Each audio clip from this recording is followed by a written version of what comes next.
பேசுவார்னு வள்ளலார் சொன்னது இவங்களுக்கு தான் போல. மேடையில கட்டி பிடிச்சுக்கிட்டு பாசமான கூட்டணின்னு சீன் போடுறாங்க. 2019 இருந்து பலமான கூட்டணி, வெற்றி கூட்டணி, எங்களை யாரும் பிரிக்க முடியாதுனே. ஆனா உள்ளுக்குள்ள உன் கதை முடிய போகுதுன்னு காங்கிரஸ்காரனே திமுகவுக்கு குழி பறிக்கிறான். காங்கிரஸ் கட்சியின் முக்கிய புள்ளி பிரவீன் சக்கரவர்த்தி ஒரு உண்மையை உடைச்சிருக்காரு. திமுகவோட 4 வருஷம் ஆட்சியில தமிழ்நாடு கடனாளி ஆகிடுச்சு. இது யூபியை விட மோசம்னு டேட்டா போட்டு உடைச்சிருக்காரு. சொந்த காசுல சூனியம் வச்சுக்கிட்ட திமுகவோட நிலைமைய இன்னைக்கு அலச போறோம். முதல்ல பிரவீன் சக்கரவர்த்தி என்ன சொன்னார்னு பாப்போம். அவர் ஒன்னும் பிஜேபிக்காரர் இல்ல, ராகுல் காந்திக்கு நெருக்கமானவர். அவர் என்ன சொல்றாருன்னா, 2010ல உத்தரப்பிரதேசத்தோட கடன் தமிழ்நாட்டை விட 2 மடங்கு அதிகம். ஆனா இன்னைக்கு தமிழ்நாடு யூபியை முந்திருச்சு. கடனை மலை மாதிரி வாங்கி வச்சிருக்காங்க. அதுவும் இந்த கடந்த 5 வருஷத்துல திராவிட மாடல் அரசுல மட்டும் 2 மடங்கு ஏறிடுச்சு. வட்டி தொல்லை வேற.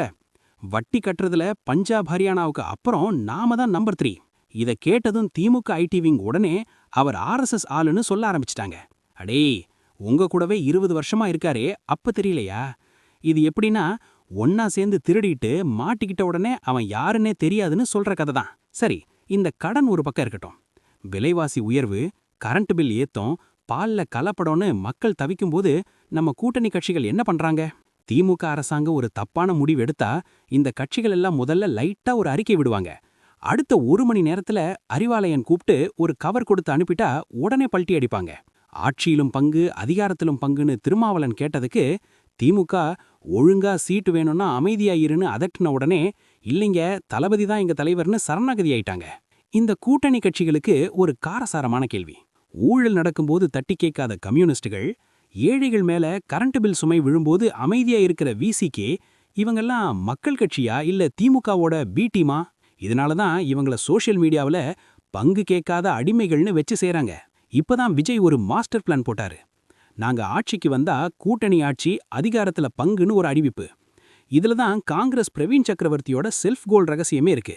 2026ல திமுக நம்மள மதிக்காதுன்னு காங்கிரஸ்க்கு நல்லா தெரிஞ்சு போச்சு. அதான் இப்பவே கடனை பாரு, தப்ப பாருன்னு திமுகவை மிரட்டுறாங்க. இத்தனை வருஷமா திமுக கொடுத்த கசப்பான மாத்திரையை விழுங்கிட்டு இருந்த கூட்டணி கட்சிகளுக்கு இப்போ விஜய் கொடுக்கிற பங்குங்கிற லட்டு இனிப்பா தெரியுதே. இதுல யாரு ஜம்ப் ஆக போறாங்கன்னு தான் இப்ப அறிவாலயத்துல பீதி கிளம்பிருக்கு. ஒரு பக்கம் 9.5 லட்சம் கோடி கடன், இன்னொரு பக்கம் மின்சார வாரியத்துல 1.5 லட்சம் கோடி நஷ்டம். ஆனா அமைச்சர்களோட சொத்து மட்டும் எப்படி கோடிக்கணக்கில் ஏறுது? அரசாங்கம் கடன்ல இருக்கு, ஆனா அரசாங்கத்தை நடத்துறவங்க குபேரன் மாதிரி வாழ்றாங்க. இதுக்கு பேரு தான் திராவிட மாடல் பொருளாதாரம் போல. திமுக தப்பு பண்ணும்போது கூட்டணி கட்சி விசிகே, காங்கிரஸ், சிபிஎம், சிபிஐ, முஸ்லிம் லீக் எல்லாம் அமைதியா இருக்கிறதுக்கு பேரு ஆதரவு இல்ல, அது கூட்டு சதி.